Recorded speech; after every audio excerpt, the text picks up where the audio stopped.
qu'est l'oraison pour Thérèse, puisque l'intérêt de Thérèse, c'est effectivement cette expérience. C'est toujours intéressant de lire les maîtres spirituels. Vous savez que dans la tradition catholique, la Bible n'est pas à elle seule la parole de Dieu. Et dans l'économie catholique, il y a la Bible et la tradition. C'est-à-dire toute l'expérience spirituelle, conforme évidemment à la Bible, pas étrangère à la Bible, mais qu'on peut mettre en conformité de la Bible, et en particulier, évidemment, l'expérience spirituelle des pères de l'Église. C'est dans cette lignée-là que s'inscrit Thérèse d'Avila, et puis des grands docteurs il y a les 4 grands docteurs, j'ai cité les moines ce week-end, hein. Saint Anselme, Saint Augustin et compagnie, et puis il y a aussi tous les docteurs de l'Église. Enfin, il y a d'autres grandes figures de spiritualité, hein. Mais souvent les spiritualités un peu fortes et marquantes sont sanctionnées entre guillemets par le titre de docteur de l'Église. Et au Carmel, il y en a 2, enfin, il y en a 3 maintenant, mais il y en a 2 de la même époque qui se connaissent très très bien, il y a Thérèse et Jean. Donc c'est plutôt à ce titre que je trouve que ça vaut la peine au titre de leur expérience, qui fait d'eux des docteurs un peu en matière de vie spirituelle, que je vous propose d'avancer ce soir. Voilà. Donc j'ai amené plusieurs choses, certaines que je vous donnerai plus comme pour peut-être comme support de la prière. Peut-être dans un premier temps, je ne sais pas si je l'avais donné l'année dernière, peut-être rapidement, qu'est-ce que c'est que vivre l'oraison thérésienne, hein. Donc, en fait, je vais vous donner ce papier. On va pas le lire. Je vais juste vous le commenter rapidement, mais je vous le laisserai, parce que ça donne le cadre assez général de l'ensemble de l'expérience de l'oraison. Et ensuite, on s'arrêtera dans le chemin de la perfection sur un chapitre qui lui traite de l'oraison de quiétude. De quoi s'agit-il et en quoi c'est intéressant pour nous. Ça va ? Voilà, je fais passer ça.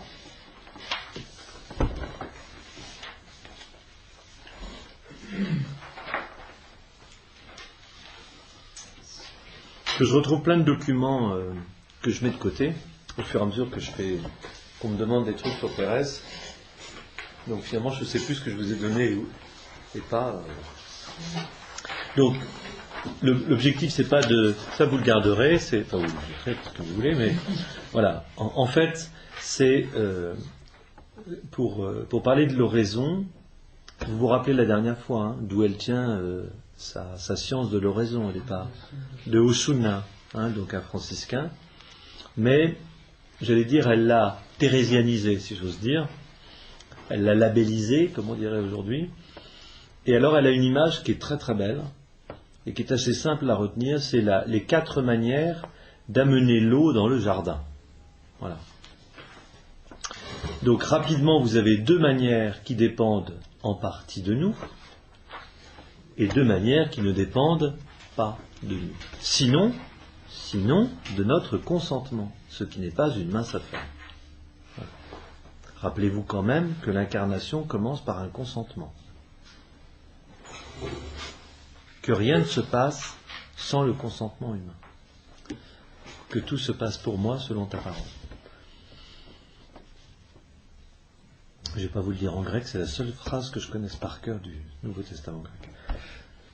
Voilà, donc 4 manières de tirer l'eau du puits. 4 manières d'arroser le jardin. D'abord, on tire l'eau du puits. Vous voyez qu'il faut de la force.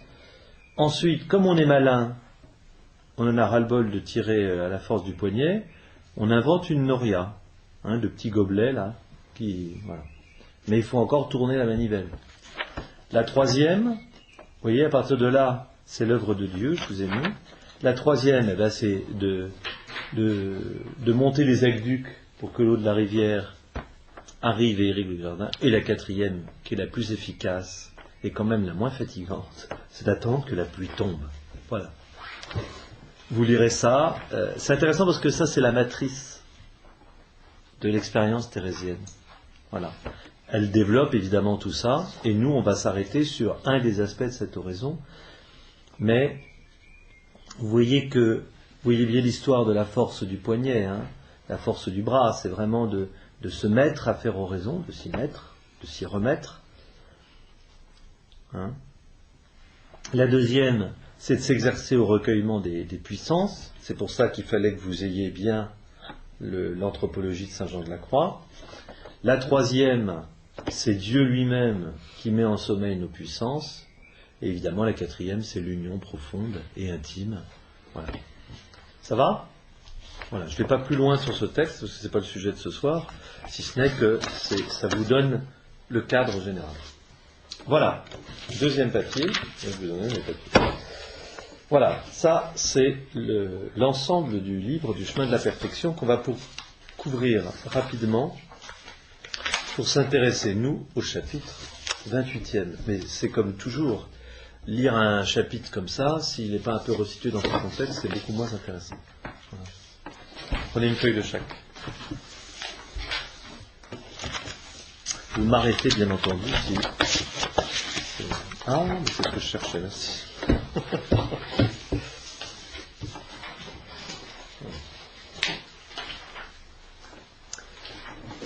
Alors, ça je vous le donne pas, mais je vais vous le commenter. Oui, il y a 2 pages. Il y a 42 chapitres. Hein. C'est-à-dire qu'il y a 2 chapitres de plus que dans la vie. Normalement, voilà, normalement, il y a le chemin de la perfection. Voilà. Il y a 3 pages en 2 feuilles. 3 pages en 2 feuilles. Recto verso, c'est bon ? Tout le monde a ? Ça commence, la deuxième feuille commence au chapitre 29e. Voilà. Alors, on ne va pas les détailler, parce que j'ai fait un petit travail de regroupement qui sera plus simple, vous retrouverez tout ça. Hein. Voilà, simplement, le chemin de la perfection, pour le situer rapidement, vous avez la date. Hein. La première version, c'est 1562. Alors, 1562, elle meurt en 1582, vous voyez, c'est de mémoire. Vous avez la petite biographie de la dernière fois ? Parce que je l'avais devant les yeux. C'est intéressant de resituer.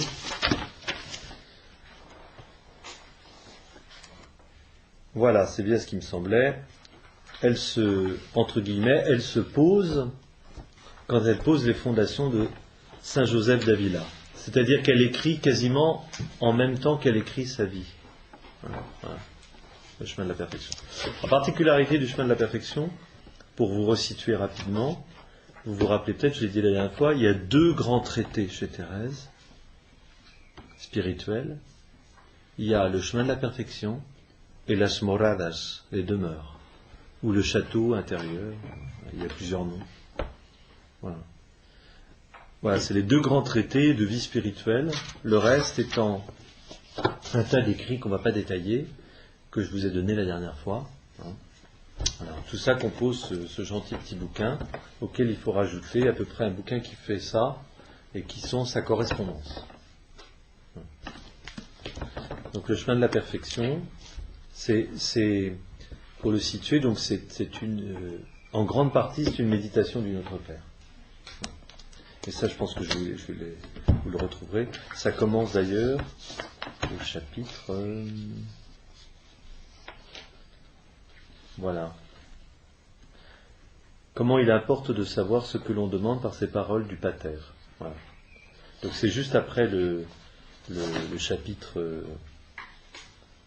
La Sainte continue à expliquer les paroles de l'oraison dominicale, Notre Père qui es aux cieux. Vous voyez que déjà le 27e chapitre jusqu'au 42e, ça traite du Notre Père. Phrase par phrase, morceau de phrase par morceau de phrase. Voilà. Et comment elle situe son oraison dans la suite du Notre Père.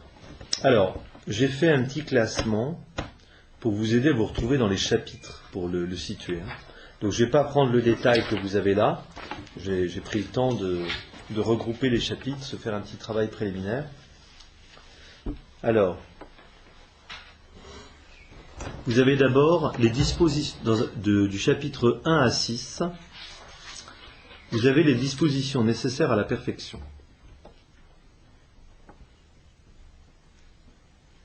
Si je vais trop vite, vous me le direz. En 7, vous avez la qualité des vrais spirituels.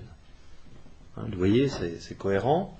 D'abord, ce qui est nécessaire pour se disposer à la perfection, hein, même si Dieu ne veut pas des gens parfaits, mais des gens qu'il aime. Mais ensuite, la qualité des vrais spirituels, et de 8 à 10, elle s'arrête, donc vous voyez, sur 3 chapitres, sur le détachement. Alors ça, c'est intéressant parce que c'est intéressant de voir dans quel ordre elle traite les choses. Hein. Dans la mouvance du détachement, ce qu'elle appelle la mortification intérieure, attention, ne nous trompons pas, c'est pas se flageller, c'est assujettir le corps à l'esprit. Hein, vous savez, c'est une méditation de Saint Jean, hein, ce qui est né de la chair est chair, et ce qui est né de l'esprit est esprit. Chapitre 11 à 15.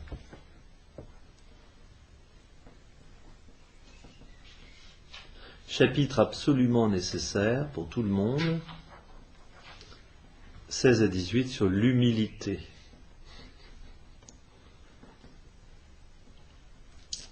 Voilà. Tout ça, c'est ce que j'appelle, moi, une première partie. C'est-à-dire, au fond, finalement, qu'est-ce qui va constituer l'ossature du spirituel ? Entre parenthèses, si vous creusez tout ça dans votre vie, vous verrez que ce n'est pas inutile du tout pour le discernement. C'est un des éléments de ce que je dirais par la suite. Il faut faire attention à l'heure, parce que mon portable est dans ma poche. Ça va. Ce que moi j'appelle la deuxième partie, qui elle traite de l'oraison.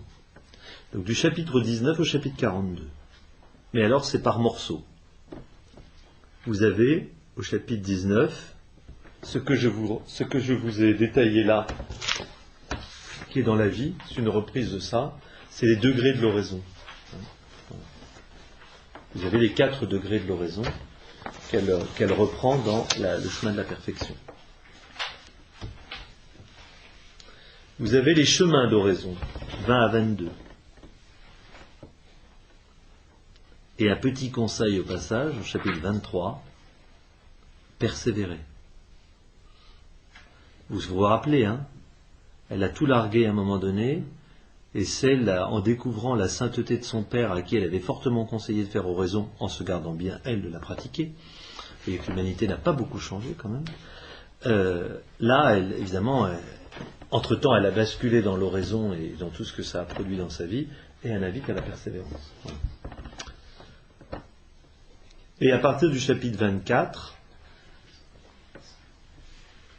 jusqu'à 42, alors ça sera plus précisément le chapitre 27, hein, mais dès le chapitre 24, elle évoque déjà le Notre Père. Donc, vous voyez, d'abord les dispositions, en gros, hein, pour aller vite, ensuite des généralités sur l'oraison en termes de degrés, de chemin, bon. Et puis ensuite, eh bien, puisque le Seigneur nous invite à prier comme lui, prions comme lui. Mais sachons ce que ça veut dire que prier comme lui, pour aller vite. Alors là, dans le détail, ça donne la différence et la précision entre oraison vocale et oraison mentale au chapitre 24.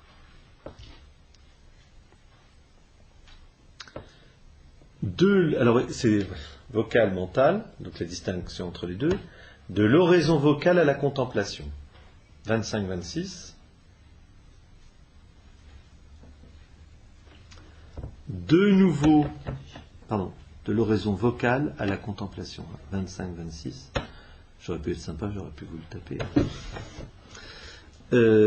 De nouveau, nous revoilà avec l'humilité comme condition nécessaire pour avancer, chapitre 27. Vous voyez que ça prend de la place quand même dans sa préoccupation. Le chapitre 28 que nous allons lire, chapitre 29 et de nouveau le chapitre 35, autour de l'oraison de recueillement.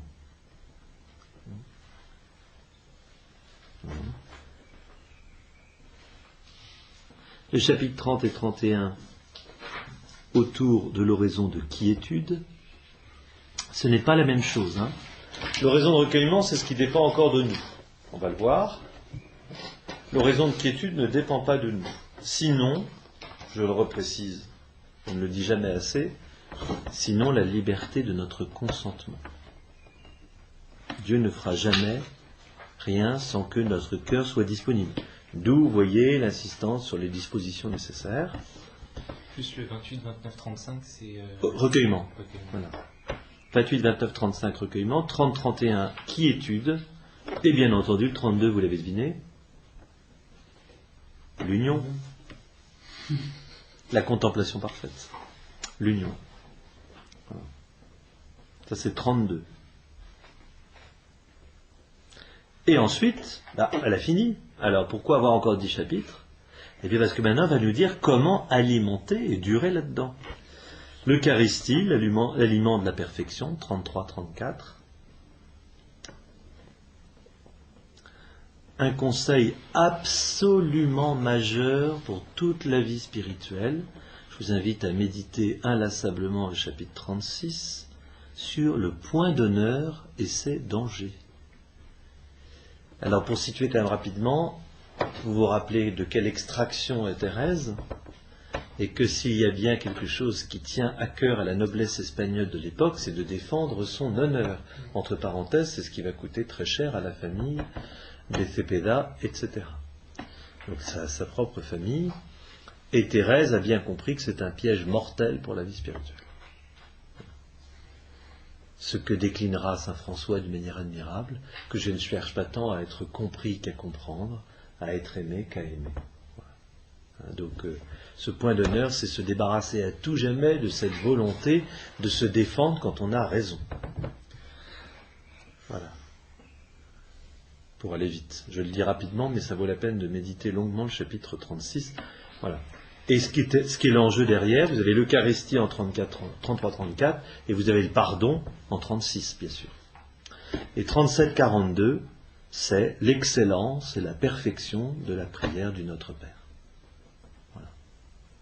C'est-à-dire qu'au fond, vous avez 3 moyens pour nourrir votre oraison. Vous avez l'Eucharistie, vous avez le pardon à vivre, à recevoir pour pouvoir en vivre, on pourrait dire ça comme ça, enfin moi je le dis comme ça en tout cas, et puis bien sûr la prière par excellence. Oui. 37-42. C'est la perfection de la prière du Notre Père. Elle a la bagatelle de 5 chapitres sur ce sujet. Voilà. Ça va comme matrice. Voilà. Donc 4 degrés d'oraison. Il faut se donner des outils pour se disposer. Il y a un déploiement de l'oraison et il y a des moyens pour l'alimenter. Ça va? Eh bien maintenant on va voir chapitre 38, 28. C'est bien, il y en a qui suivent. Voilà.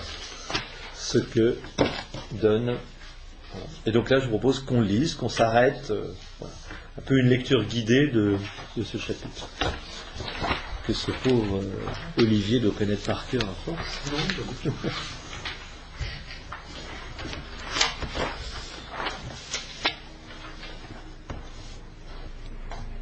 En fait, pourquoi je vous propose celui-ci et pas un autre? Parce que comme vous l'avez vu, c'est l'oraison de recueillement. C'est-à-dire que c'est encore quelque chose qui dépend de nous. On pourrait lire autre chose. Mais ce qui est intéressant, je trouve, pour s'initier à l'oraison, c'est vraiment de pouvoir découvrir ce qui fait l'invitation de Thérèse à une certaine disposition dans l'oraison. Voilà, c'est pour ça que je vous propose ce chapitre-là. Parce que c'est moins théorique d'une certaine manière que les 4 degrés. C'est vraiment un outil pour entrer, de mon point de vue, pour entrer dans l'oraison. C'est comme ça que j'ai compris l'invitation d'Olivier. C'est pas le tout de parler de Thérèse, mais encore faut-il, voilà. Comme elle dit elle-même, mettez-vous-y, c'est en buvant qu'on connaît l'eau. Eh bien, allons-y, plongeons-nous dans l'eau de l'oraison. Voilà. Donc, si quelqu'un veut bien commencer, n'hésitez pas. Et on s'arrête dès que vous voulez. Vas-y. Considérez maintenant ce que dit votre maître, qui est aux cieux. Pensez-vous que peu nous importe de savoir ce qu'est le ciel et où vous devez chercher votre Père sacré? Je vous dis que pour des esprits distraits, il importe beaucoup non seulement de croire qu'il est là, mais de tâcher de le comprendre par l'expérience. C'est l'une des choses les plus propres à lier à l'entendement et à recueillir l'âme. Alors, excusez-moi, je m'arrête tout de suite parce que je crois que cette petite phrase, cette petit paragraphe en 5 lignes est très précieux. Vous voyez elle souligne qu'il ne suffit pas de croire, mais encore faut-il faire l'expérience. Ça, c'est très intéressant. Thérèse n'est pas une femme de discours, c'est une femme d'expérience. Donc elle nous invite, non pas à dire partout, vous savez, l'oraison c'est super, mais de nous plonger dans l'expérience. Et vous avez derrière, au fond, un certain, entre guillemets, remords de Thérèse, puisque elle-même, elle s'est largement satisfaite de donner des leçons aux autres, y compris à son père, jusqu'au jour où elle a fait l'expérience elle-même. Voilà. Alors, si un jour vous êtes pasteur, vous vous rappelez de ces 5 lignes, vous vous rappelez qu'il ne suffira pas d'en parler, mais encore faut-il la vivre et la pratiquer. On continue ? Vous savez que Dieu est partout. Or, on dit évidemment que là où est le roi, se trouve aussi la cour. Enfin, là où est Dieu, c'est le ciel. Considérez donc ce que dit saint Augustin, qui le cherchait partout, et le trouva au-dedans de lui-même. Pensez-vous qu'il importe peu à une âme distraite de comprendre cette vérité, de voir qu'elle n'a pas besoin d'aller au ciel pour parler à son Père éternel, ni pour se délecter avec lui, et qu'il n'est pas nécessaire qu'elle lui parle à grands cris. Si bas qu'elle parle, il est si près de nous qu'il nous entend. Elle n'a pas non plus besoin d'elle pour aller le chercher, mais de chercher la solitude pour le regarder au-dedans d'elle-même, sans s'étonner d'y si bonne hôte, en grande humilité, qu'elle lui parle comme à un père, qu'elle lui dise ses besoins comme à un père, qu'elle lui conte ses peines, qu'elle lui demande d'y remédier, en entendant bien qu'elle n'est pas digne d'être sa fille. On peut peut-être s'arrêter, pas réagir là-dessus. Il y a une phrase que je comprends pas, moi c'est une faute de frappe. Vas-y.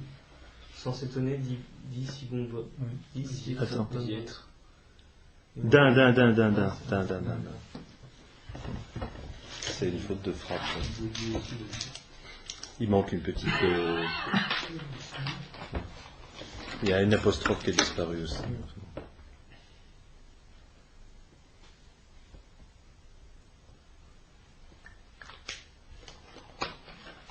Moi, ce qui me semble important, enfin, je sais pas, peut-être que vous pouvez aussi dire, hein, je n'ai pas la science infuse, mais ce qui, moi, me paraît quand même très intéressant à repérer, c'est ce qui nous est proposé, c'est-à-dire de chercher la solitude,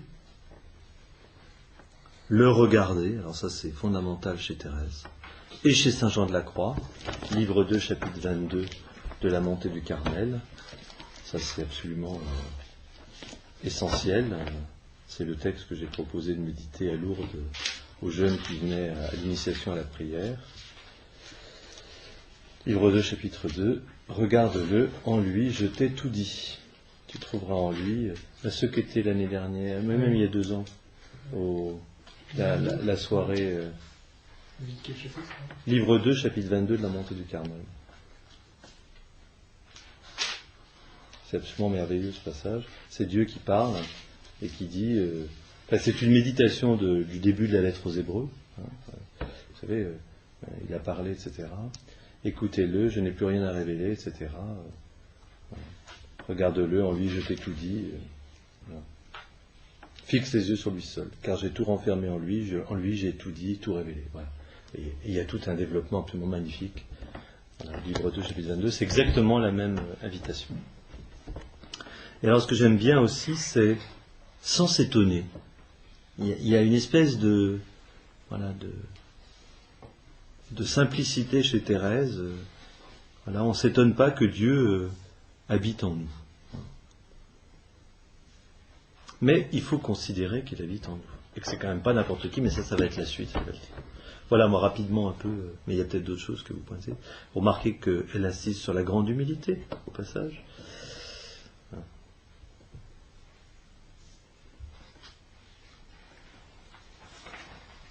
Et c'est beau aussi, hein.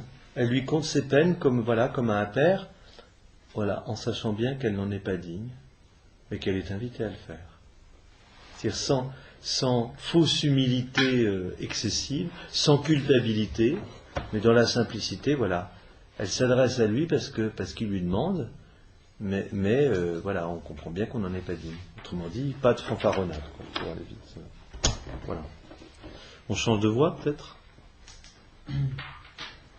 Très haute humilité que certaines personnes confondent avec l'humilité. Voilà, c'est bien dit. Non, l'humilité ne consiste pas à refuser une faveur que vous fait le roi, mais à l'accepter en comprenant combien vous en êtes indigne et à vous réjouir de cette grâce. Jolie humilité lorsque l'empereur du ciel et de la terre est venu tout exprès dans ma maison me donner une marque de sa faveur et se réjouir en ma compagnie, que de refuser par l'humilité de lui répondre, de rester près de lui, de prendre ce qu'il me donne, mais au contraire de le laisser seul. Et lorsqu'il m'invite à lui demander ce dont j'ai besoin, qu'il m'en prie même, de rester pauvre par humilité, et même le laisser repartir déçu de voir que je tarde à me décider. Alors, vous voyez qu'elle insère, alors ça c'est Thérèse, pour ça c'est pas très facile à lire parfois, elle insère deux attitudes que vous avez repérées, hein, et elle dit où est la vraie humilité. Elle n'est certainement pas dans le fait de refuser ce que Dieu nous donne. Hein, voilà. Vous pourrez vous amuser à essayer de retirer les morceaux de phrases qui vont ensemble, c'est un joli jeu de Lego au passage, mais ça c'est typiquement Thérèse, où les deux attitudes sont mélangées. Voilà. Au fond, la véritable humilité, c'est certainement pas de le laisser repartir déçu de n'avoir pas répondu à ses avances. N'ayez cure de ces humilités-là, mais traitez-le père, en frère. Alors, c'est en père. Hein. Traitez-le en père, en frère, en maître, en époux, tantôt d'une manière et tantôt de l'autre. Il vous enseignera lui-même ce que vous devez faire pour le contenter. Trêve de sottise, rappelez-lui la parole donnée, et puisqu'il est votre époux, demandez-lui de vous traiter en épouse. Vous savez bien qu'au départ, elle s'adresse à ses sœurs. Hein. Donc après, vous transposez le vocabulaire que vous voulez. Moi, c'est un vocabulaire qui ne me gêne pas. Surtout si, comme Jean de la Croix, vous parlez au féminin en parlant de votre âme. Donc, je vous rappelle le cantique des cantiques, quand même. Voilà. Je dis ça parce que certains peuvent des fois être un peu déroutés. Mais voyez quand même où elle situe la relation de l'homme avec Dieu. Hein. C'est une relation nuptiale. Hein. C'est pas autre chose. Quand il parle de la parole donnée, c'est la parole d'alliance. La parole donnée ? Oui. Non, c'est toute la parole que Dieu à la fois donne par la Bible. Alors, c'est Jésus-Christ la parole donnée, hein, mais c'est aussi la parole qu'il me donne à un moment donné. Voilà. Parce que si tu regardes, hein, traité 1, tantôt de manière, il vous enseignera lui-même. À ce moment-là, rappelez-lui, ça va avec enseigner. Hein. Il nous enseigne une parole, la parole par excellence, c'est Jésus. Il nous enseigne une parole et on lui rappelle la parole donnée. C'est une manière assez fraîche. N'oublions pas que du fait qu'elle était d'Avila, que le roi venait régulièrement à Avila et qu'elle était donc de famille noble, j'allais dire entre guillemets, elle a une certaine familiarité avec le roi. D'ailleurs, elle ne s'en privera pas pour lui écrire à plusieurs reprises.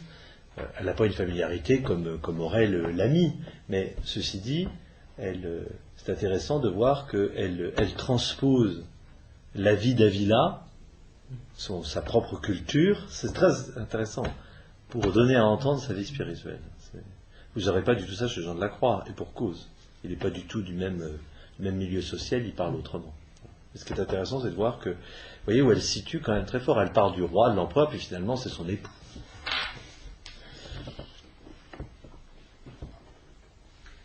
Cette manière de prier ne serait-elle que vocale, et la plus prompte à recueillir l'esprit, C'est une forme de raison qui compte de grands bienfaits. Qui comporte de grands bienfaits. On l'appelle recueillement car l'âme y recueille toutes ses puissances et rentre en elle-même avec son Dieu. Son divin maître est plus prompt à venir l'instruire et à lui donner l'oraison de quiétude que par tout autre moyen. Car ainsi enfermée en elle-même, elle peut penser à la passion, se représenter le Fils en elle, et l'offrir au Père sans se fatiguer l'esprit à le chercher sur le mont Calvaire, au jardin des Oliviers et à la colonne. Alors ça c'est tout Thérèse, ne jamais quitter l'humanité du Christ. Ça c'est, vous trouverez ça dans toute son œuvre. Elle a été saisie, je vous l'avais évoqué la dernière fois, par ce fameux Christ à la colonne tout sanguinolent là. Et ce qu'il a saisi, c'est pas tant la douleur que l'amour qui émanait de cette scène. Et au fond, là-dessus, elle est assez différente, tout en étant évidemment dans la même veine que Jean de la Croix. Elle ramènera toujours profondément, ceci dit, vous avez vu, je vous ai lu le passage, regarde-le, en lui je t'ai tout dit, elle invite à vivre une scène évangélique. Du coup, elle est assez proche d'ailleurs d'Ignace. Hein. Voilà. Vous voyez, c'est intéressant. Et elle invite vraiment à vivre cette scène avec lui. Voilà. Puisqu'il est notre époux, on est avec lui dans ces moments-là. Voilà. Et pourquoi ces moments particuliers de la passion? Parce qu'évidemment, pour elle, c'est ceux qui expriment le mieux l'immensité de l'amour. Voilà. Et ça, c'est tout Thérèse. Hein. Ce petit passage.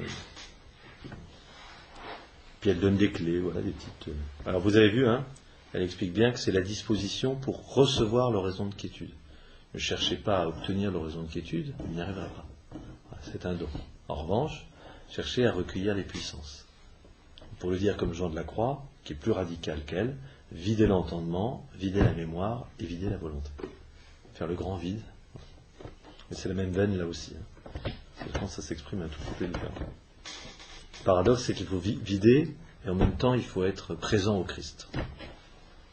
Et vivre, voilà. Il ne faut pas hésiter. Moi, je vous dis au fur et à mesure des choses qui me semblent importantes à pointer, mais il ne faut pas hésiter non plus à réagir.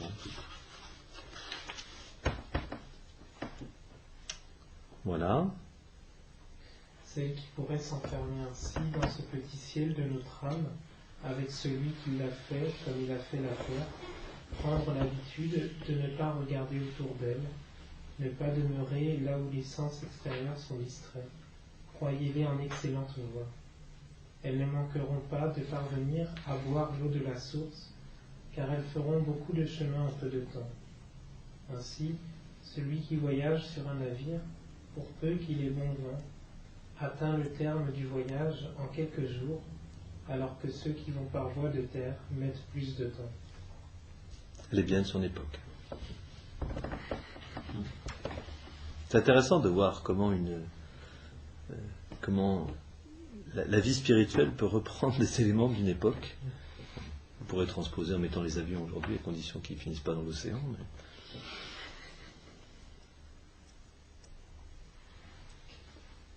Ceux-là sont déjà, comme on dit, en l'air, car bien qu'ils n'aient pas encore tout à fait renoncé à la terre, ils font pour l'instant leur possible pour s'en détacher en recueillant leur sens en eux-mêmes. On reconnaît très bien le recueillement à ses effets. On dirait que l'âme se retire du jeu en voyant que les choses du monde ne sont que cela. Elle se lève au moment le plus favorable, comme qui entrerait dans un château fort pour ne rien craindre de ses ennemis. C'est retirer l'essence de ces choses extérieures, et si bien s'en écarter qu'à notre insu nous fermons les yeux pour ne pas les voir, alors que les yeux de l'âme acquièrent plus d'acuité. Donc, ceux qui suivent cette voie prient presque toujours les yeux fermés. Cette habitude est admirable pour beaucoup de raisons, car c'est nous forcer à ne pas regarder les choses d'ici-bas. Cela au début, mais ce n'est plus nécessaire par la suite. Il faut faire alors un plus grand effort pour les ouvrir. Il semble qu'on comprenne que l'âme se fortifie et s'arme de courage aux dépens du corps qu'elle laisse isolé et affaibli, tandis qu'elle s'approvisionne pour lutter contre lui. On va peut-être s'arrêter à un moment là. Je vous rappelle que tout à l'heure, elle évoquait, au chapitre 11 à 15, assujettir le corps à l'esprit. En général, c'est un chapitre un petit paragraphe sur lequel on discute pas mal.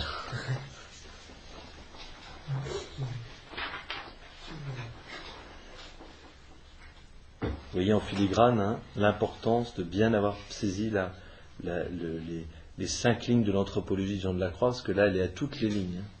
Les sens, les puissances, vous avez absolument toute la substance de l'âme, vous avez tous les degrés là.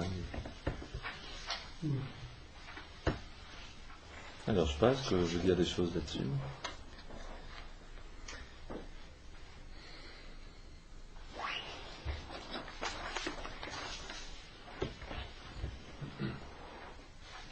Et quand elle dit ça, c'est pour des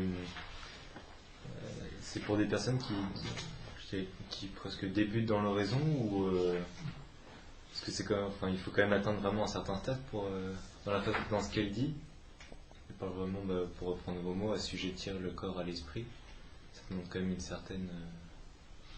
Non, je pense que, moi ce que je crois, c'est que si je vous propose ça et non pas le reste, c'est d'abord que le reste, je réinsiste, le 3e degré de l'oraison de quiétude, on est dans un autre registre.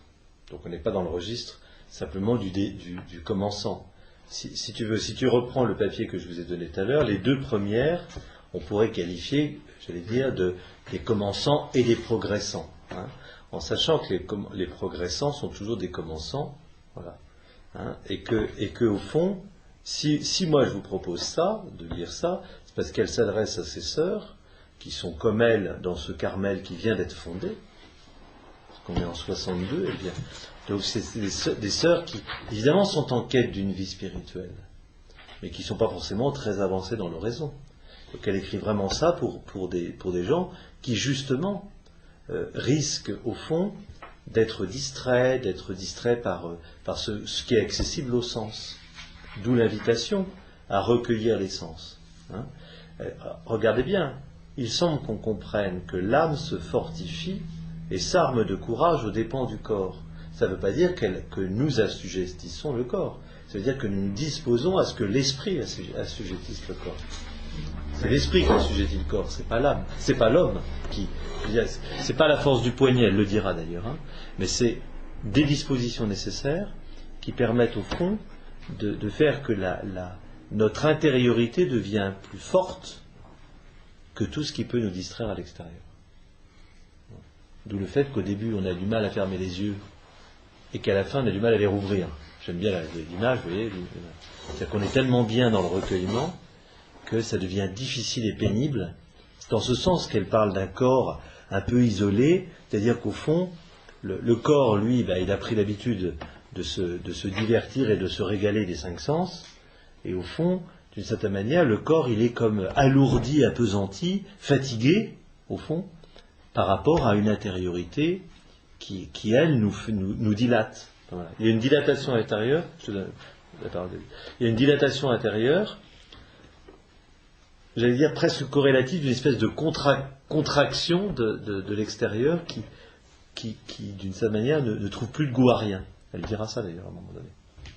Donc en fait, quand elle parle de lutter contre le corps, c'est plus lutter contre les sens qui essayent de nous solliciter vers l'extérieur et de tout ramener vers l'intérieur. D'ailleurs, elle dit bien, si je lis la phrase, il semble qu'on comprenne que l'âme se fortifie et s'arme de courage aux dépens du corps. Elle ne dit pas qu'on lutte contre le corps. C'est intéressant le texte. C'est que, il semble, elle essaie de rendre compte d'une expérience qui, évidemment, j'allais dire, est difficile à rendre par les mots. Mais si vous en faites l'expérience, je pense que vous comprendrez encore mieux ce qu'elle dit. Et ce que je peux, moi, essayer d'en dire, c'est que quand vous faites l'expérience du recueillement, durablement, d'une certaine manière, c'est fatigant d'ouvrir les yeux. On n'a plus envie des sollicitations multiples au fond des sens. C'est en ce sens qu'elle parle de dépens du corps. Parce que le corps, lui, se satisfait très très bien d'utiliser les 5 sens. Et le recueillement, au fond, alors on n'en est pas encore à l'union où ça sera je meurs de ne pas mourir, C'est-à-dire qu'il vaudrait mieux mourir que de rester là à toujours risquer de chuter. Mais au fond, l'expérience qu'elle fait, c'est qu'à mesure que son intériorité se dilate, voilà, le corps perd le goût du sens. Ou le sens du goût, si vous voulez. Alors, il faut le vivre pour sentir ce dont il est question. D'où la question du détachement, c'est-à-dire qu'au fond, on mange. C'est Laurent de la Résurrection qui dit ça, il oubliait 10 minutes après ce qu'il avait mangé 10 minutes avant. Alors lui, c'était l'excès du détachement, il ne savait même pas ce qu'il avait mangé. Pourtant, il était français. Voilà. Mais c'est pour dire que, d'une certaine manière, tout ça n'a plus d'importance. Voilà. Le dépend du corps, c'est pas. Faut faire attention. Le dépend du corps, c'est pas. Je le paye très cher sur le plan du corps. Elle l'a payé pour autre chose, mais elle était traversée par plein de maladies, ça n'a rien à voir. Il ne faut pas être malade pour faire l'oraison de recueil. Enfin, c'est pas obligatoire d'être malade pour faire l'oraison de recueil. Voilà. Mais il faut savoir que c'est au dépend du corps, en ce sens que vous privez le corps de ce qui ordinairement l'excite, pour aller vite. Et donc, avant d'assujettir le corps à l'esprit, il faut d'abord assujettir l'âme à l'esprit. Parce que si on a, pour reprendre les termes de Saint Jean de la Croix, les puissances entendement, mémoire et volonté, qui continuent de travailler, je dirais les sens, Mais l'âme, tu n'as pas besoin d'assujettir l'âme à l'esprit, puisque d'abord, parce que c'est pas à notre portée, et si tu reprends tout le début du texte, l'âme, c'est le tabernacle de l'esprit, c'est le temple de la présence de Dieu. Donc je veux dire, naturellement, le centre de l'âme est déjà assujetti à l'esprit. Donc la question, c'est comment rejoindre ce lieu de nous-mêmes. C'est pour ça qu'elle parle au départ. Comment rejoindre ce lieu de nous-mêmes. Alors on n'a pas accès au centre. Ça sera l'œuvre de Dieu. D'accord ? Mais pour que Dieu puisse continuer son œuvre, c'est ce qu'elle a dit juste avant, pour nous amener à la quiétude, il faut déjà que nous, on soit recueillis. Voilà. Donc au fond, le travail de la prière, c'est de nous recueillir. Ça va ? Ouais, non, c'était plus par rapport au... Il n'y a pas de travail d'assujettissement de l'âme à l'esprit. Il y a un consentement au fait que l'esprit nous habite. C'était le début. Alors vous appelez ça le Père, le Fils ou l'Esprit, de toute façon, on sait bien que c'est la Trinité qui nous habite. Bon. Donc ça, c'est le donné profond. C'est le donné de l'anthropologie de Saint Jean de la Croix, une seule substance qui est la présence de Dieu en nous. La substance même de l'âme. Ouais. Donc ça, c'est le donné. Donc je veux dire, l'âme et l'esprit sont déjà liés en nous au plus intime. C'est magnifique comme vision de l'homme. Hein. C'est une vision de l'homme qui n'a absolument rien de pessimiste. Vous vous rendez compte ? Si vous dites ça, entre parenthèses, ça me donne l'occasion de dire ça parce que j'ai découvert le curé d'Ars en allant à Ars là, il n'y a pas longtemps, et c'est exactement ce qu'il a dit aux gens de son époque. Et il ne faudrait pas s'étonner que les gens viennent en foule se confesser à lui. Parce qu'il avait un grand sens de la dignité humaine, j'allais dire, parce qu'il avait un grand sens de la miséricorde divine. Voilà, c'est magnifique ce qu'il dit, justement. Et au fond, là, pour Thérèse, tout le jeu de la prière, JEU, consiste justement à laisser se déployer en nous cette intimité profonde avec l'esprit. Nous, on n'a pas à assujettir l'âme à l'esprit. C'est-à-dire, au centre de l'âme, c'est déjà fait. Mais c'est comment, justement, descendre doucement, laisser au fond notre humanité entière s'unifier, on pourrait le dire comme ça, sur ce registre-là de l'union intime entre l'âme et le... Alors, nous n'avons pas accès à ça, nous n'y avons accès que par don. C'est-à-dire à partir du moment où Dieu nous met dans cet état de quiétude. Mais nous, ce que nous devons faire, la seule chose qui dépend de nous et que Dieu ne fera pas à notre place, c'est justement de nous disposer par le recueillement à cette plongée en profondeur. Pour essayer de... En fait, par âme, alors peut-être que c'est la même chose, mais j'entendais plus que ça devrait être le mot conscient, je sais pas, mais quand il entend entendement, mémoire et volonté, tout ce qui peut nous travailler, ne serait-ce que dans ce qu'on a pu vivre avant l'oraison. C'est sûr. Quelque part, je trouve ça presque plus gênant que les sens, que la sollicitation des sens. Oui, je vois ce que tu veux dire. Mais tout ça est à mettre dans la balance. C'est-à-dire une fois de plus, alors, plus gênant que les sens, ça, tu verras l'expérience que tu fais petit à petit, mais je veux dire, l'entendement, s'il fonctionne en auto-allumage, c'est bien parce qu'il a été allumé à un moment donné. Je veux dire, et il avait été allumé parce que j'ai entendu quelque chose, parce que j'ai vu quelque chose. Bon.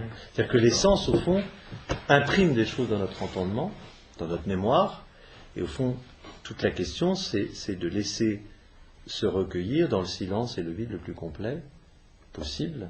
Voilà. Couper l'alimentation. Voilà, couper l'alimentation, en sachant que nous ne couperons pas les distractions. Mais ça n'a pas d'importance. Ce qui est important, c'est de se recueillir et de laisser les nuages passer. Ça, c'est très important.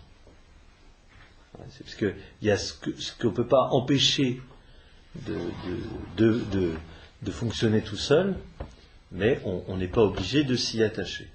Le détachement, il va jusque-là. C'est pas si simple, et c'est essentiel pour la prière.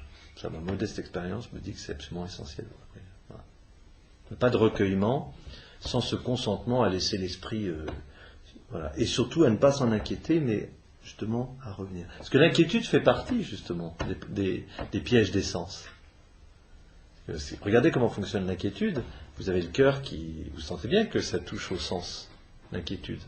Alors que la quiétude, j'allais dire, ça touche au sens autrement, parce que c'est complètement dégagé de tous les problèmes que vous avez pu avoir. C'est pas corrélatif au problème, la quiétude, bien au contraire. Alors que l'inquiétude est souvent corrélatif à ce que vous avez rencontré dans une journée, ou dans l'instant. J'ai failli vous faire écraser, voilà. En général, c'est plutôt l'inquiétude que la quiétude. À moins d'être complètement inconscient. Au fond, tout ce qui se passe en nous, qu'on le veuille ou non, est lié à nos cinq sens. Voilà. Et c'est pour ça que les choses sont liées. Et qu'il faut déjà commencer par couper l'alimentation, j'aime bien l'image, celle du nerf optique déjà. Jean de la Croix dira, ce que l'œil ne voit pas, le cœur ne le désire pas. C'est plein de sagesse. Encore plus vrai aujourd'hui que jamais peut-être. Ce que l'œil ne voit pas, le cœur ne le désire pas. C'est exactement la même dynamique. Il faut fermer les yeux. Elle dit, c'est même très très profitable au début. Voilà, après c'est plus nécessaire, mais entre parenthèses, on a déjà fermé les yeux sur beaucoup de choses. Voilà, ça va pour... Alors c'est important de bien comprendre que c'est pas au dépens du corps, au sens où ça abîme notre corps. Non, ça le prive de ce qui fait sa nourriture habituelle immédiate. Mais du coup, ça le dilate, par ailleurs. Et beaucoup de gens se sont penchés sur la dilatation thérésienne, y compris des philosophes. On va avancer parce que ça tourne. Ça tombe bien, le verset 7, puisque c'est le paragraphe 7, c'est « On ne comprend pas ça au commencement, ne vous étonnez pas de balbutier. » Qui c'est qui continue ? On ne comprend pas cela au commencement, car ce n'est pas aussi marqué. Il y a des hauts et des bas dans ce recueillement. Mais si on s'y accoutume, cela coûte au début, car le corps réclame ses droits, sans comprendre qu'il se décapite lui-même, en ne se donnant pas pour vaincu. Si on persévère pendant quelques jours, en se faisant violence, on en verra clairement les avantages. On comprendra que dès qu'on se met en prière, les abeilles accourent à la ruche. Elles entrent y faire leur miel, sans que nous ayons à nous en occuper. En échange du temps qu'on lui a consacré, le Seigneur octroie cet empire à l'âme et à la volonté. Au premier signe de recueillement, les sens obéissent à l'âme et se recueillent en elle. Ils en sortent à nouveau, mais c'est déjà beaucoup qu'ils se soient soumis, car ils sortent en captifs et en sujets, et ne sont pas aussi nuisibles que naguère. Lorsque la volonté les appelle, ils accourent plus promptement, jusqu'à ce qu'après de nombreux retours, le Seigneur leur permette de demeurer désormais en contemplation parfaite. C'est plein d'images. J'espère que ça vous parle. Je trouve ça très parlant. Moi, j'ai pas très bien compris l'histoire des abeilles. Là. Quand on se décapite, quand on... Voilà, c'est-à-dire qu'au fond, elle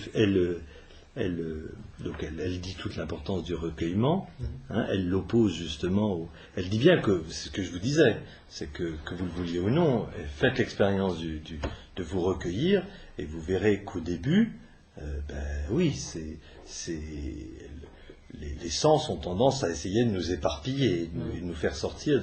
Et donc, ce qu'elle dit, surtout ne pas s'en inquiéter, essayer de se recueillir toujours davantage, et que c'est exactement comme un sport. Si Paul prend l'image de la course sur le stade, c'est pas pour rien. C'est exactement comme un sport. Finalement, l'entraînement au recueillement vous donnera une capacité au recueillement de plus en plus immédiate. D'où les abeilles qui on voit bien l'image, on va qu'à un tas d'occupations, et d'un seul coup on se met en oraison, et d'un seul coup les sens se recueillent en même temps. Ils sont devenus captifs, etc. Évidemment, quand vous vivez, il faut bien avoir le sens du toucher, surtout si vous faites la cuisine, c'est quand même mieux, le sens un peu du goût, sinon tant pis pour ceux qui vous faites la cuisine, voilà.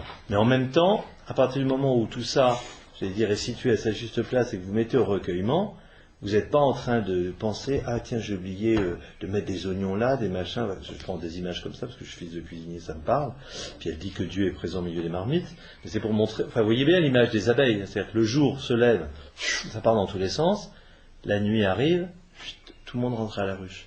Et elle prend cette image qu'elle a constatée, ce en quoi d'ailleurs elle est assez proche du Christ, vous voyez, c'est des images assez simples, et finalement, voilà, assez facilement, de plus en plus, dès qu'on aura mis en œuvre le simple mouvement de notre volonté pour nous recueillir, ça deviendra beaucoup plus facile.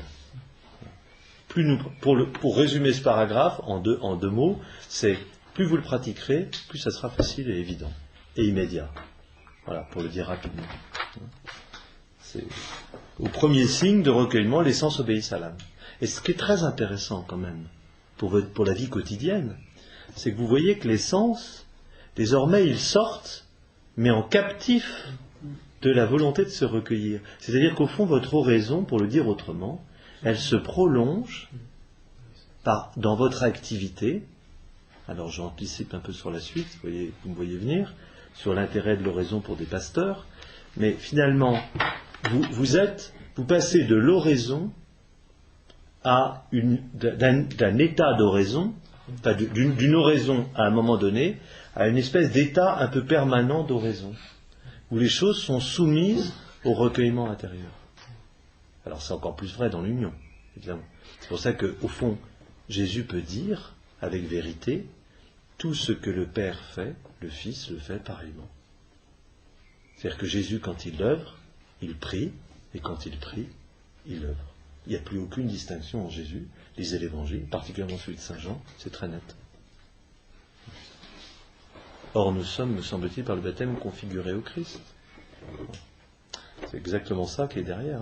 Elle a parfaitement compris, bien avant Vatican II, le sacerdoce commun des baptisés, qui s'enracine, pas d'abord dans la théologie, mais d'abord dans l'expérience des sacrements et de la prière. On va avancer, parce que si on veut, après, échanger un peu et puis voir en quoi ça peut être pertinent pour nous, il faut qu'on aille au moins au bout. 8. Ça va pour ce paragraphe-là ? De toute façon, vous pourrez le relire. Ceux qui voudront le mettre en pratique comprendront. Voilà, comme ça, moi, c'est réglé. Puisqu'il est si important pour nous de ne pas aller lentement, parlons un peu du moyen de nous accoutumer à une si bonne manière de procéder. Ces âmes sont mieux à l'abri des tentations, elles s'enflamment plus vite de l'amour divin, car elles sont tout près du feu, et pour peu que souffle leur entendement,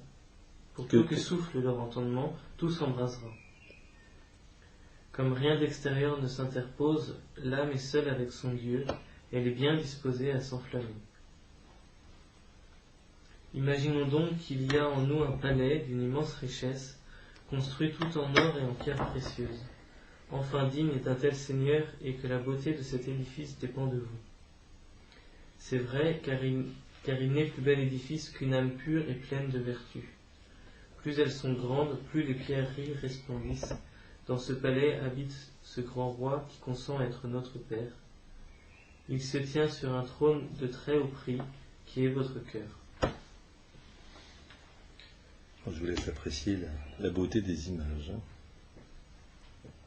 Ce qui est en nous est incomparablement plus précieux que l'extérieur. Nous ne nous voyons pas vides intérieurement, et plaise à Dieu que seules les femmes fassent cette erreur. Car j'estime impossible que si nous prenions soin de nous rappeler quel hôte habite en nous, nous accorderions tant d'importance aux choses du monde. Nous les verrions bien basses en comparaison de celles que nous possédons en nous.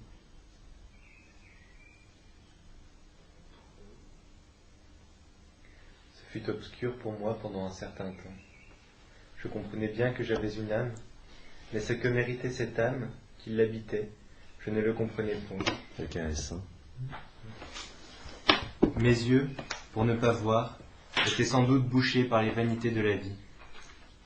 Il m'est avis que si j'avais compris, comme je le fais aujourd'hui, qu'en ce tout petit palais qu'est mon âme habite un si grand roi, je ne l'aurais pas laissé seul si souvent. Je me serais tenu de temps en temps auprès de lui, et j'aurais fait le nécessaire pour que le palais soit moins sale.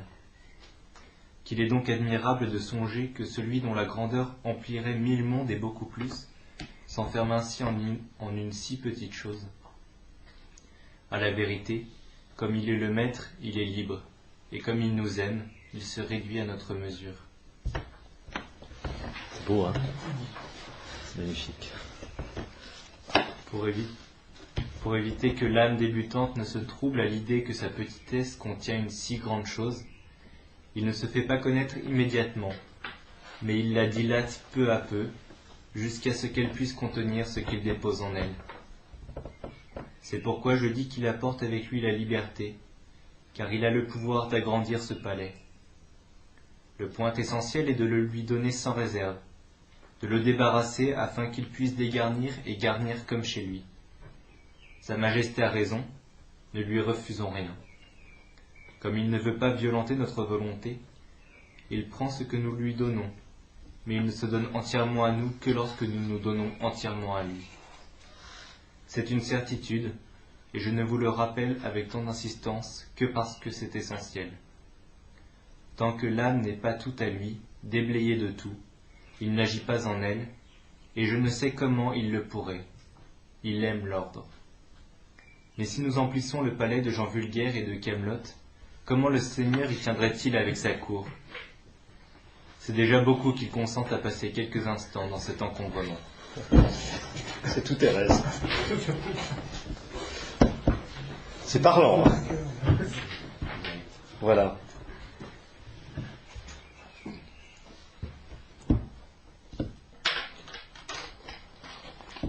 Ça va sur la fin, hein. C'est une magnifique description de la grandeur de ce que nous sommes. Hein. Je trouve que c'est toujours impressionnant de voir ce passage-là. Elle n'avait pas commencé à écrire le château de l'âme à cette époque-là? Est-ce que ça ressemble la description de l'âme? Bien sûr. Alors, dans le château de l'âme, c'est un peu après le château de l'âme. Ou c'est avant, je sais pas. Je suis pas très doué sur les dates des livres, mais je crois que c'est après. Ou alors elle avait commencé la rédaction de la première partie, non, je crois que c'est après. Est-ce que c'est 77, non, c'est 15 ans après, le château de l'âme. C'est une magnifique reprise. Non, mais, je veux dire, on fait avec les images qu'on a. Vous lisez l'évangile, c'est terriblement rural. Je dis, non mais c'est vrai, Jésus il prend les images qu'il a. C'est admirablement parlant. Enfin, je veux dire, c'est pierre précieuse. Ce qui est splendide, en tout cas, moi je trouve, c'est quand même qu'elle donne à la prière non pas une espèce d'obligation formelle, mais que la prière, l'exigence de la prière est liée à ce que nous sommes. Et c'est en ce sens qu'elle disait, le corps se décapite lui-même à se refuser finalement à ce qu'il est. Il est fait pour la dilatation. Il n'est pas fait pour la dispersion. Vous avez vu, hein, c'est absolument admirable. Dieu se donne uniquement si nous y consentons et à la mesure dont nous y consentons. Autrement dit, ne nous disons pas qu'il donne plus à lui et à elle qu'à moi, et que c'est injuste. Je veux dire, c'est clair. Derrière, il y a aussi toutes les chamailleries entre bonnes sœurs dont elle a pu être témoin. Voilà. Il ne se donnera qu'à la mesure où vous vous donnerez. Cette phrase, j'ai vu David réagir, il se réduit à notre mesure. quelle meilleure formule pour dire l'incarnation, hein, voilà la prière, l'oraison thérésienne. À la fois très simple et une affaire d'une vie. Mais vous voyez que derrière, ce qui est important, c'est la qualité de ce que nous sommes profondément. Et donc ça ne peut partir que d'un a priori très positif sur ce que nous sommes. Pierre précieuse, trône divin. Le trône, vous avez vu, elle commence à faire une grande description, puis la finale, c'est votre cœur. C'est-à-dire, il y a une espèce d'emphase pour décrire le château, puis d'un seul coup, il dit, mais au fait, vous savez ce que c'est le château? C'est votre cœur. Mais qu'elle est très marquée par Saint Augustin aussi. Plus intime à nous-mêmes que nous-mêmes. Juste une petite remarque. Par rapport à la phrase au numéro 9, la beauté de cet édifice dépend de vous. Moi, je trouve que vous parliez de l'exigence de la prière, enfin ouais, ça dit que ça dit bien les choses, hein. C'est-à-dire que rien ne se fera sans nous. Quand bien même, la deuxième partie de l'oraison, c'est pas notre affaire. Mais ça l'est quand même, puisque s'il n'y a pas la disposition de la première, il n'y aura jamais la seconde. Donc la deuxième dépend de nous, par conséquent. Et je pense que j'ai rarement, effectivement, j'aime bien cette traduction en plus. Elle est beaucoup mieux que celle qu'on avait les premières années, mais je trouve que voilà, c'est quand même fort de dire la beauté de cet édifice dépend de vous, quoi. Il est beau, naturellement. Maintenant, il faut enlever tout ce qui, tout l'affreux crépi gris que vous avez rajouté par-dessus. Et ça reprend bien ce que vous disiez justement, enfin ce que Thérèse dit par rapport à l'humilité, où j'aurais fait le nécessaire pour que le palais soit moins sale. Toujours cette idée de se rendre compte que oui, il y a un travail aussi à faire. C'est pas, on a une indignité, mais il faut, malgré cette indignité, il faut faire le maximum pour pouvoir recevoir celui qui est censé habiter le cœur. Je vais dire une espèce de truisme, mais notre dignité, telle que la voit Thérèse, à partir de l'Évangile, notre dignité, j'allais dire, notre indignité n'est pas digne de notre dignité. Il faut essayer de dire les choses en jouant sur les mots. Nous ne sommes pas dignes d'être indignes. Voilà. Si on veut résumer Thérèse, et que la prière, c'est le lieu où justement on va pouvoir essayer de se rendre, oui, on va même le dire, de se rendre au sens militaire du terme, de se rendre à notre dignité. Et du coup de se rendre notre dignité. Voilà. On pourrait là-dessus gloser à l'infini. Voilà, je crois que c'est intéressant de. Alors, ça introduit la suite. On pourra revenir dessus, mais je vais peut-être dire un petit mot, puisque c'était ce que Olivier me demandait aussi. C'est pas le tout de parler de la prière, mais à d'éventuels futurs pasteurs, en tout cas à des chrétiens, parce que ça s'adresse à tous. Voilà, mais peut-être comme pasteur, comme prêtre diocésain, parce que c'est ce que je suis encore aujourd'hui pour l'instant. Voilà, quel intérêt, quelle pertinence. Je crois que d'abord il faut partir du départ. C'est le constat que fait Thérèse est vrai pour chacun, pour chaque être humain. Donc d'abord, je n'oublie pas que je suis d'abord un chrétien. Et qu'à ce titre, je vais redire ma formule, mais mon indignité n'est pas digne de moi, n'est pas digne de ma dignité profonde, de cette pierre précieuse, de ce temple de Dieu, etc.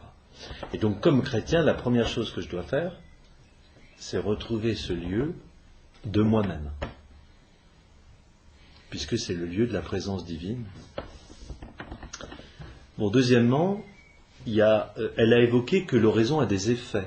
Je ne sais pas si vous vous rappelez, elle a cité en fait de mémoire, on reconnaît l'arbre à ses fruits.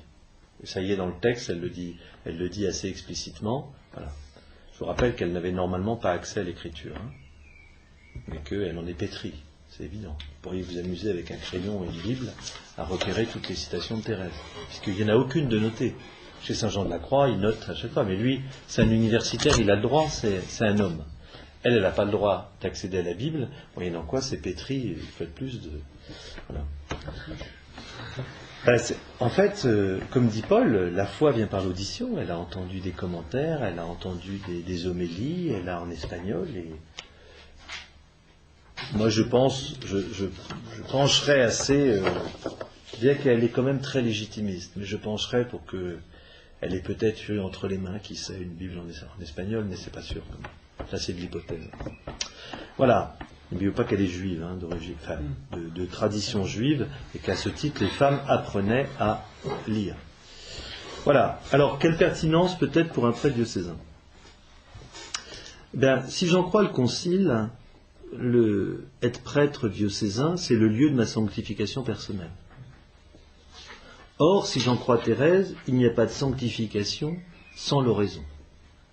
Autrement dit, si je veux que c'est presque mathématique. Mais s'il est question de ma sanctification, je ne vois pas comment je peux échapper au conseil de Thérèse. Donc je crois que ma sanctification personnelle comme prêtre diocésain, si elle passe par mon ministère, passe d'abord, me semble-t-il, par la prière. Je refais un petit passage par Ars, parce que j'ai découvert quelque chose de très important pour le curé d'Ars. C'est le père Antoine Chevrier qui faisait l'éloge du curé d'Ars, en disant notamment la place pour le curé d'Ars de la prière au service de son ministère. Voilà. Un homme de prière. Et pour le curé d'Ars, c'est très clair, il n'y a pas de ministère, il n'y a pas de fécondité du ministère en dehors de la prière.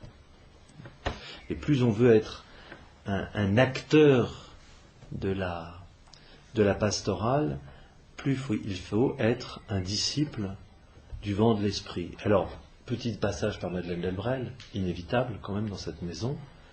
Vous connaissez cette formule 102 de Madeleine Delbrel. Il ne s'agit pas de tant d'agir que d'être agi par l'esprit. Voilà, à mon avis, l'enjeu de la prière. Or, j'allais dire, l'action pastorale, mon Père est à l'œuvre et moi je suis à l'œuvre, si le prêtre est configuré au Christ, pasteur, etc., et que le Fils est à l'œuvre, et que c'est évidemment l'œuvre de l'Esprit, nous ne pouvons que nous laisser agir par l'Esprit. Comment c'est possible sans la prière ?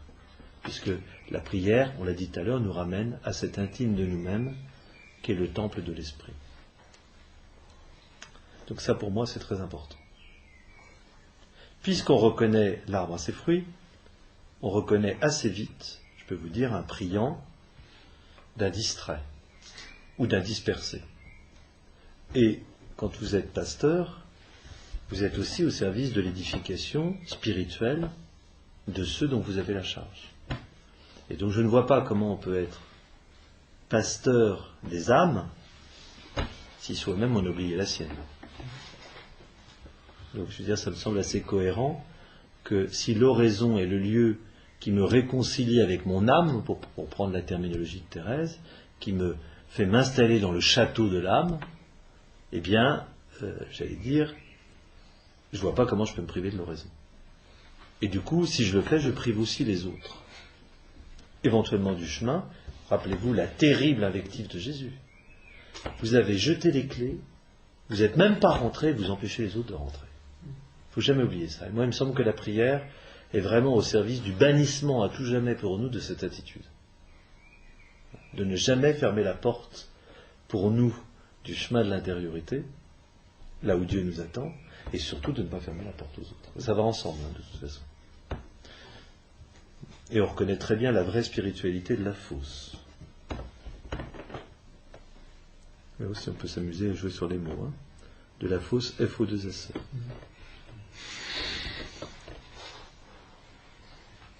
Alors, autre aspect qui me paraît important, c'est la nécessité du détachement dans toutes ses composantes. Vous avez vu, ça vient assez vite. C'est pour ça que je vous présentais rapidement le texte, il va être en retard. Mais pour moi, c'est très important. Pour moi, le détachement, c'est l'autre nom de la chasteté.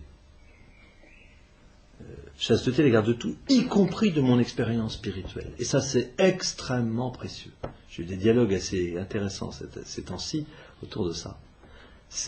Nous sommes tous guettés par la tentation de faire de notre expérience spirituelle la matrice de toute expérience spirituelle. Malheur à nous. pour ça que je préfère vous donner à entendre Thérèse que moi. Moi, ça n'a pas beaucoup d'intérêt. Mais c'est très important, vider l'entendement, la mémoire et la volonté, comme dit Saint Jean de la Croix, c'est ça qui est derrière. Ce détachement, alors, je vais quand même faire ce petit couplet parce qu'il est très intéressant, c'est un séminariste qui m'a donné de le vivre quand j'étais au séminaire de la Mission de France, quand j'accompagnais au séminaire. Il y avait un séminariste qui butait dans sa vie, il n'avançait plus.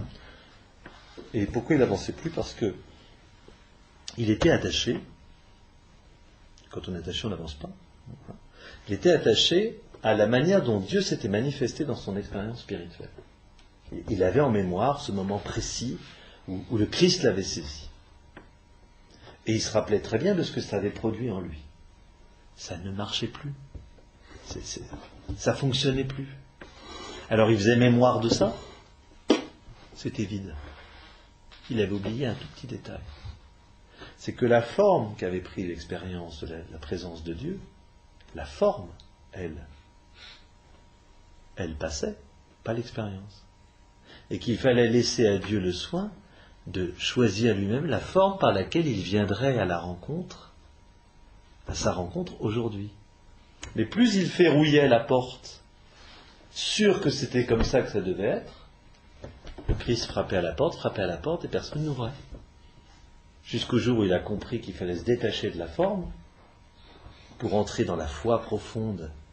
Tu m'as saisi, je me suis laissé saisir, tu ne peux pas me laisser tomber. Et à partir du moment où il s'est doucement mis dans cette disposition, tout a changé. Aujourd'hui, il est prêtre. Et ça, pour moi, c'est une expérience que j'oublierai jamais.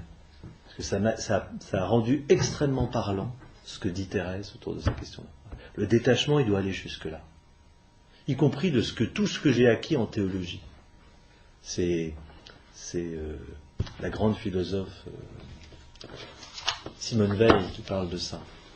Finalement, pour pouvoir s'élever, il faut prendre de la distance, y compris à l'égard de tout ce qu'on a acquis, et Dieu sait si elle était intelligente. Et qu'il ne faut pas avoir peur de dire tout ça n'est rien. Rappelez-vous Paul, hein, tout ce que j'ai acquis, je le considère comme balayure. Voilà, on peut garder cette, y compris, j'ose le dire, avec Saint Jean de la Croix, y compris mon expérience spirituelle. Si, de toute façon, Dieu a quelque chose à me dire dedans, il me le dira. Le chemin le plus sûr, dit Saint Jean de la Croix, est celui de la foi la plus obscure. On n'en est pas là ce soir, hein, mais c'est intéressant d'avoir ça en tête. Ne s'attacher à rien. Ou pour le dire autrement avec un beau poème de Jean de la Croix,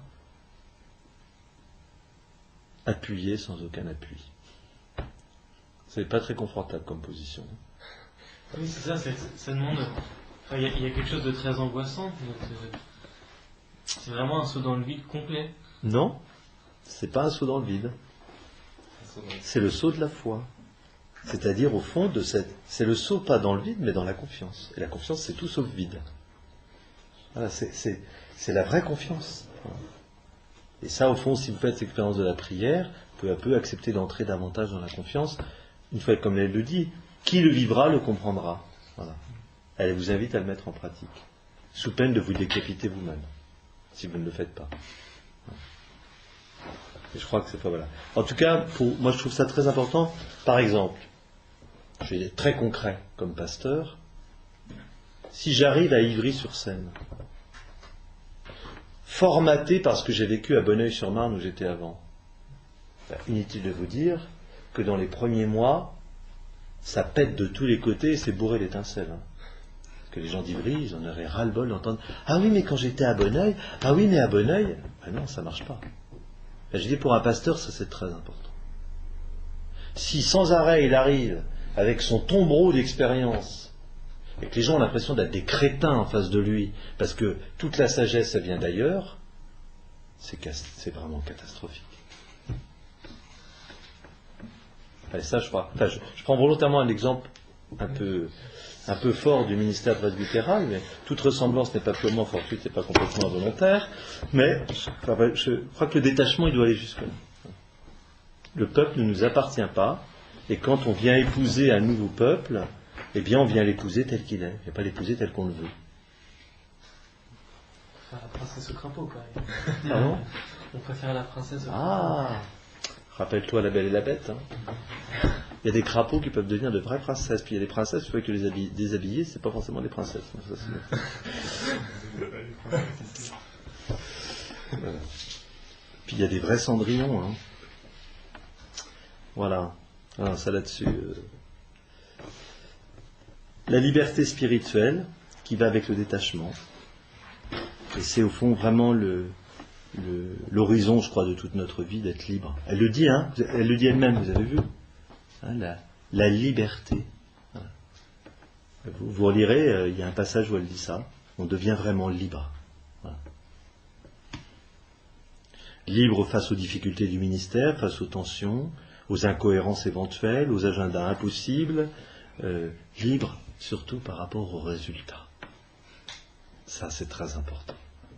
Qu'est-ce que c'est qu'une messe réussie? Qu'est-ce que c'est qu'un ministère réussi? Rappelez-vous Thérèse, humilité, humilité, humilité, c'est pas notre affaire. Occupe-toi de mes affaires, je m'occuperai des tiennes, lui dit. Elle s'entend dire ça. Justement, moment terrible où son projet semble capoter. Occupe-toi de mes affaires, je m'occupe des tiennes. Et c'est ce qui fait qu'elle a les nombreuses fois où son projet de construire, de réformer le Carmel et de construire un nouveau couvent, pendant de nombreuses fois ça a été remis en question, ça a même failli pas se faire. Elle avait quand même comme vous disiez, une chasteté, une juste distance par rapport à ce projet, sachant que déjà c'était pas le sien, puis elle avait aussi, elle croyait fermement que ça allait se faire vu que Dieu lui avait dit aussi. Oui, elle avait profondément, au fond d'elle, elle le dit dans sa vie, une profonde paix intérieure. Voilà. Et cette paix, elle est indispensable aujourd'hui.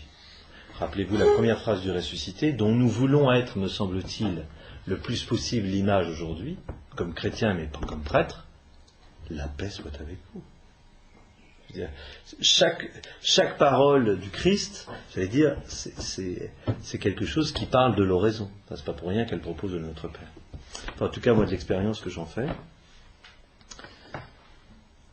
l'axe de notre vie, en tout cas de la mienne, comme prêtre, le Christ, et non pas telle ou quelle figure de l'Église. Alors ça, c'est particulièrement vrai aujourd'hui. Je vous invite à lire le dernier rapport d'Agens, qui dit, vous inquiétez pas, il y a des pans entiers de l'Église qui vont s'écrouler. Il y a des années que je dis ça. Voilà. J'en suis convaincu, parce que ça a toujours été comme ça. Parce que, une fois de plus, le Christ n'est pas lié à la forme que prend l'Église à un moment donné. Ça, c'est très important. Et si, comme pasteur, vous êtes attaché absolument à une forme, mais c'est catastrophique. Et l'oraison sert à ça, à cette liberté profonde. Enfin, moi, personnellement, j'y tiens comme la prunelle de mon œil, à cette liberté que donne là, voilà. C'est la limite de détachement. Voilà. De tenir à l'oraison. Ce qui évite de rester crispé, quoi. Très important dans mon ministère d'accompagnement, l'oraison. Comment entendre? Vous savez, ce qui caractérise le Christ, c'est admirable. C'est Christophe Théobald qui dit ça. Pas Cristobal Colonne, mais Christophe Théobald qui dit au fond la faculté du Christ, c'est d'entendre en l'autre la parole du Père. Pour le dire comme Paul, d'entendre les gémissements des murmures de l'esprit.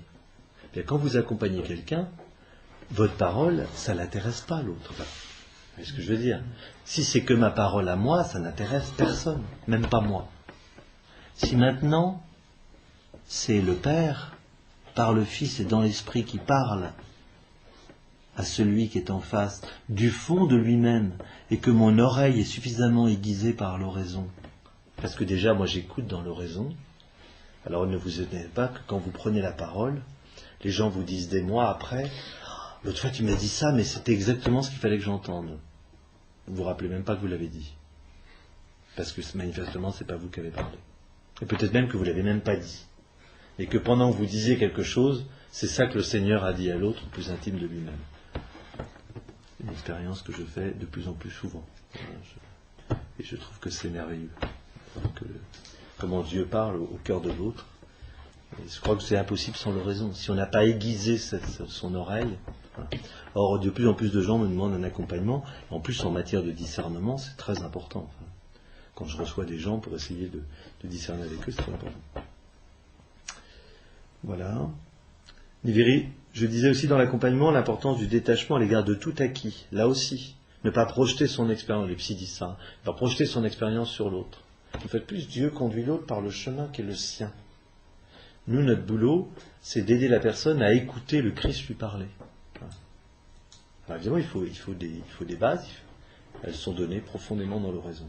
Pas simplement dans les bouquins de vie spirituelle, je peux vous dire que ça ne sert strictement à rien si ce n'est pas accompagné de la clé de lecture qu'est l'oraison. Parce que vous pourrez comprendre intellectuellement un tas de trucs que vous serez incapable de mettre en œuvre. Pour une bonne et simple raison, c'est que vous ne savez pas de quoi il s'agit, parce que vous l'avez compris avec la tête, mais pas encore avec le cœur. Voilà, l'oraison, c'est le dictionnaire du cœur. Pour le dire, c'est le logiciel du cœur.